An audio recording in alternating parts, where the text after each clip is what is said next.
So what do you think? You think I could pull off the long hair? A nice long flowing mane? Spoiler alert, I cannot. Okay, my hair gets very dry and curly and nappy when it gets long. I'm not conditioning it. I don't care. I'm not doing any of that. So that is why I keep it mostly short. But our friend of the channel, Beat 'em Ups Wood from Beat 'em Ups, made a video very recently that I'll have a link to in the description box down below, talking about Nintendo and why it seems like everything Nintendo related has very high price points attached to it.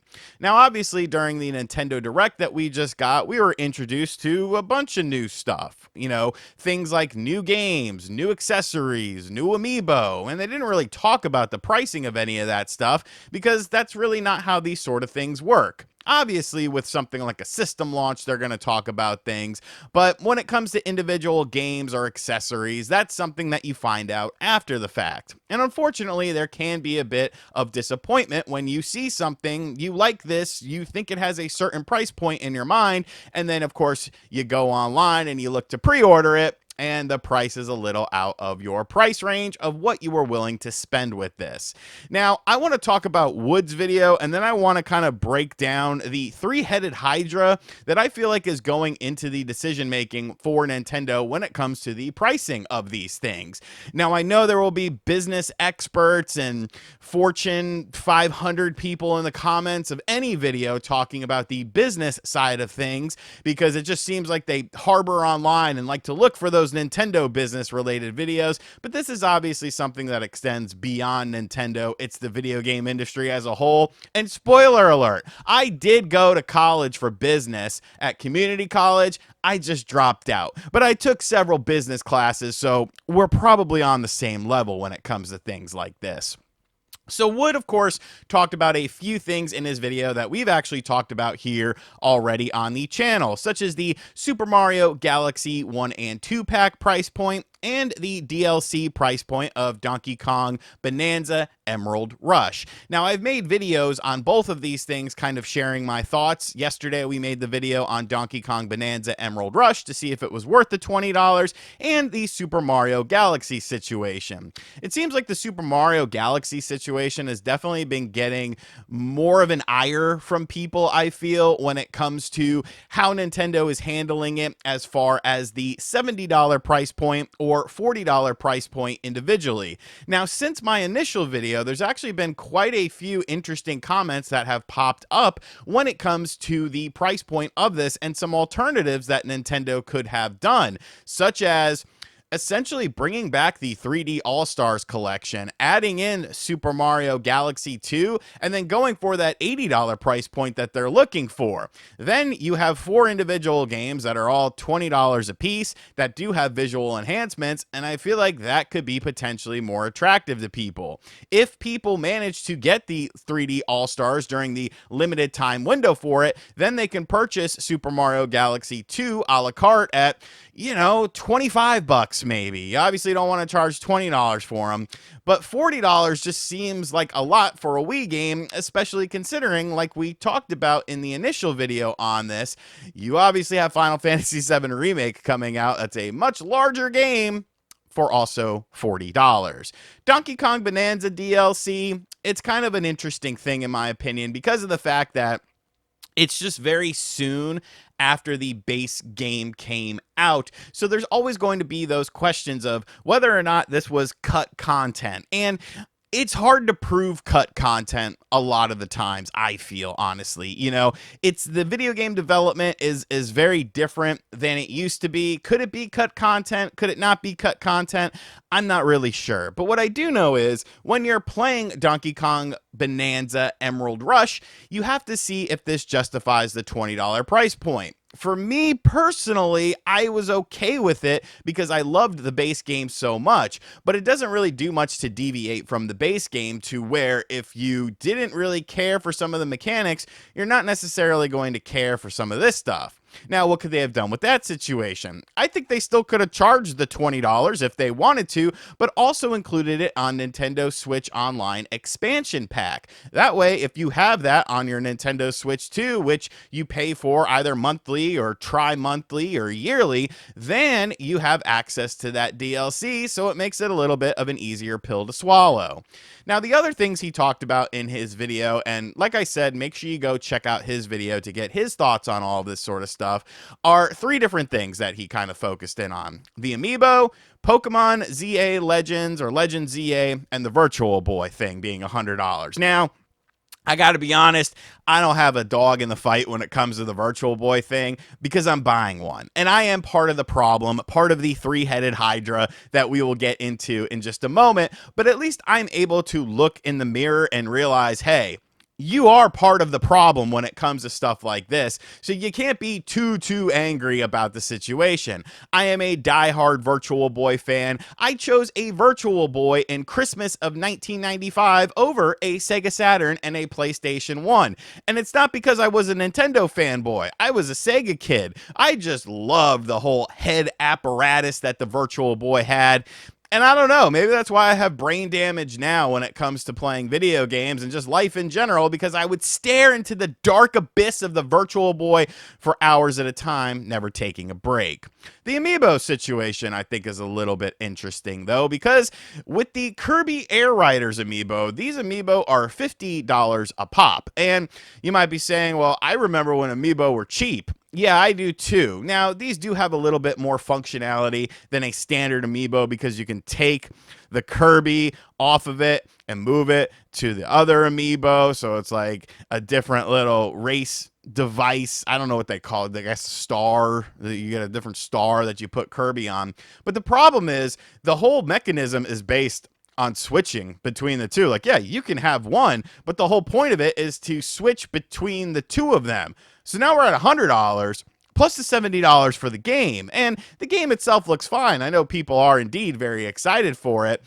I'm really not. So I'm someone who doesn't really care about Amiibo anymore. I never really cared to begin with. I did have some when they were like $15 because it was just kind of like a little mini statue. But when you're talking about $50, it's definitely a harder pill to swallow.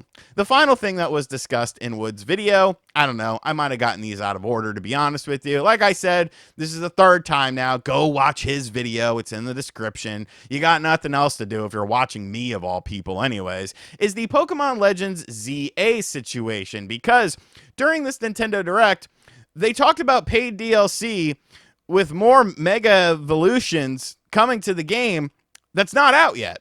And we're going to assume that this is going to be like $20 DLC. So now this game is already $90 if you want everything involved in it.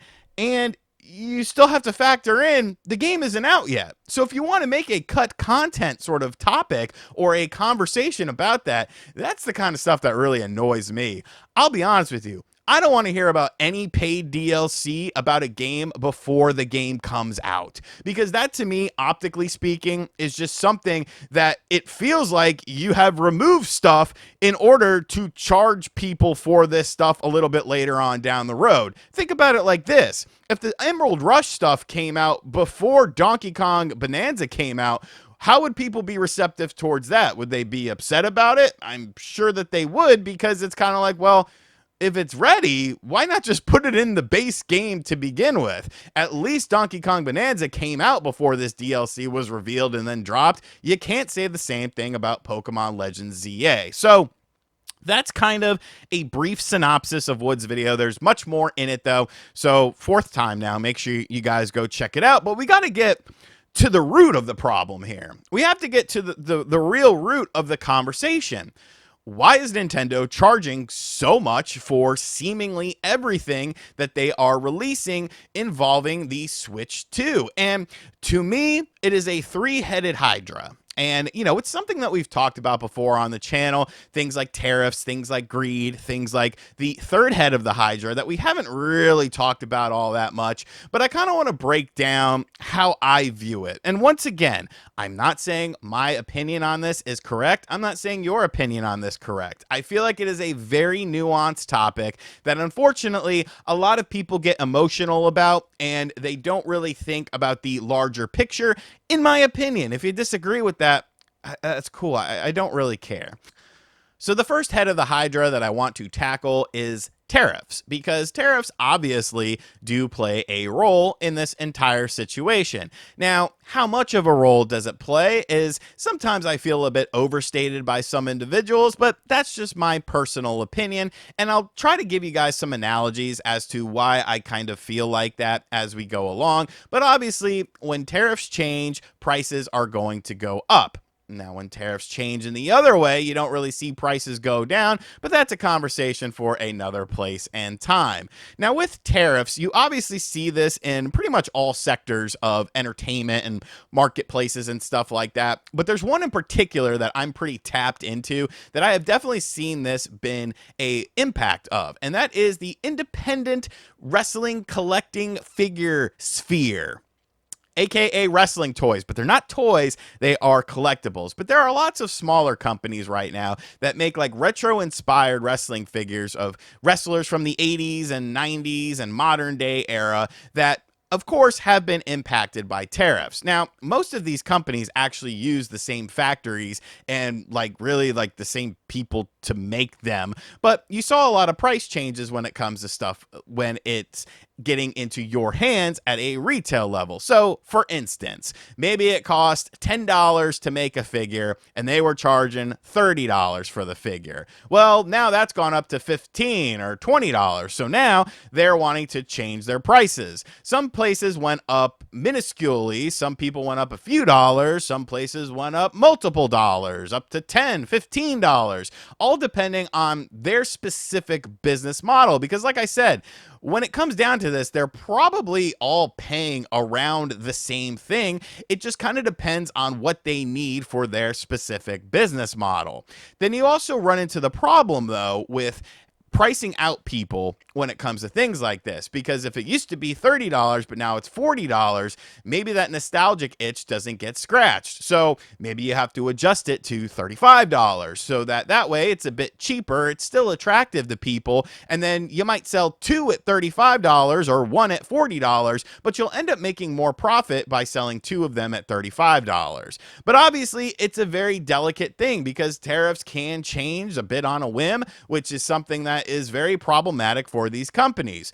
So while I do think tariffs do play a role, it's something that always kind of perplexes me more so when it's involving the larger companies than the smaller companies, because the smaller companies, it's a little bit more digestible. These are things that are small niche things. Even when it comes to video games and stuff like that, smaller companies like Evercade having to bump up the price a few dollars and stuff like that, they're obviously not making millions and billions of dollars in revenue every year. So the profit margins are much smaller, but it does impact these companies when it comes to the bigger companies.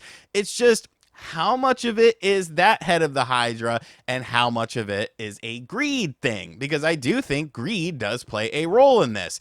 And when I talk about greed, like, look, I understand businesses exist to make money, and they want to make as much money as possible.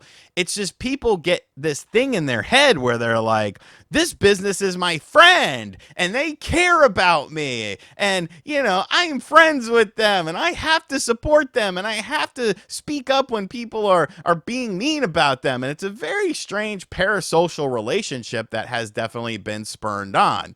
Going back to the smaller independent companies, I'm not hearing them saying, oh, we're making record profits. But when I look at what's happening with the video game sphere, all three companies, Xbox, Sony, and Nintendo all recorded record profits last year. And we're not talking about net profits, we're talking about gross profits, meaning that that is money that is in their pocket after business expenses. So when I see the price of these things start to creep up and, some questionable things and decisions being made when it involves certain products, certain pricing of products, it's kind of like, well, okay, I understand the tariff side, but why do we just completely dismiss the fact that these companies want to make money to make more money for the shareholders? Because shareholders do play a role in this as well. The shareholders are the one calling the shots, because what do the shareholders want? They want money. They're not investing in Nintendo. They're not investing in Sony. They're not investing in Xbox or Microsoft because, damn it, we want these companies to make the best video games and be affordable pricing and stuff like that. No. They're investing to make money on their money. So it becomes a very business-like thing. And yes, investing has been around in the video game industry for a very long time. But as the industry grew and investments started making more and more money, more people got involved in that. What's the song say? The Biggie portion of it: mo money, mo problems. And I think that that is definitely playing a role in this as well. So we've kind of dissected two heads of the Hydra: the tariff situation and the greed situation. But what's the third head of the Hydra that no one has really talked about all that much? And I might actually catch some heat for this, but that's okay. I don't get out of the kitchen because it gets a little hot. And I think that one of the main factors is Nintendo knows that they can get away with it. It's as simple as that with this three-headed Hydra. They know that they can get away with it. We paid $60 for Donkey Kong Country Tropical Freeze on the Switch when it was $50 on the Wii U. People are buying Super Mario Galaxy 1 and 2 at ridiculous rates. It's the #1 selling game on Amazon right now. Nobody cares. People online talk about it, but in the grand scheme of things, nobody cares. The Nintendo Switch 2 is Nintendo's most expensive system ever. The company that used to pride itself on being substantially cheaper than the alternative consoles out there. It's the best-selling system of all time. So why would you slow it down? If people are willing to pay money for it, you would be a fool to want to discount the price or change up your pricing structure. And until people start to, just stop blindly supporting stuff, and I do think there is genuine support out there. Like, I do think that people are more than able to make a decision with their wallet as far as what they want to buy or what they don't want to buy. But you have to admit that when it comes to the three companies, Nintendo, Sony, and Microsoft, who has the most dedicated and loyal and rabid fan base? It's Nintendo. They're the company that's been selling you Amiibo that have been creeping up in price, and they still sell out. They're the company that went up to $80 for a game, with that being the first standard game ever to be $80, and it's still selling. They're the ones doing these, compilations that sometimes are very expensive, or re-releases of of Wii U games on the Switch 1, and they're still selling great. So until people stop purchasing these things, then there's no incentive. There's no incentive to change the price. There's no incentive to lower the price if you're making money on it. So, and I'm not telling people not to buy what they want to buy. Obviously, you have to buy what you want to buy. But when so many people are spending their money into these business practices, this is kind of the end result of it. So how mad can you really be at what Nintendo is doing if they're just seeing dollar signs? And they're seeing profits, and they're seeing record sales, and they're seeing record game sales. And, the overpriced game To Me and You is selling at $70 for the compilation, and it's the #1 selling game on Amazon. Like, how mad can you really be? So it's an interesting situation, man. And, until they start to see a dip, like, look at the 3DS. The 3DS didn't light the world on fire, so Nintendo had to change a bunch of stuff with that. Until a situation like that comes along, it's not going to change. It's just kind of how things are now and how they're going to be in the future, unless something just absolutely crazy happens. But if people are buying, Nintendo would be foolish not to sell it at the price point. That's just how it goes, man. That's just how it gets. Business 101. I might not have graduated from my business courses, but I learned a few things. And if someone's willing to pay, you got to supply.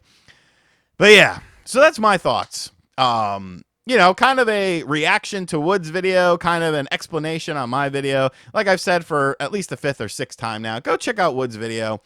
Link in the description box down below. Very well put together. Much better editing in his video than my video. Let me know in the comments if you enjoyed my long hair in the thumbnail, what you think about everything. Remember, folks, there is no right or wrong answer. If you think it's all greed, you think it's all tariffs, you think it's all crazy Nintendo fanboys, that's your opinion, and you're allowed to have it. And as always, folks, thank you for checking out this video. If you are new to the channel, be sure to hit that subscribe button. Be sure to like, comment, and share. Hit the bell as well. And as always, I'll catch you guys on the next video. Later.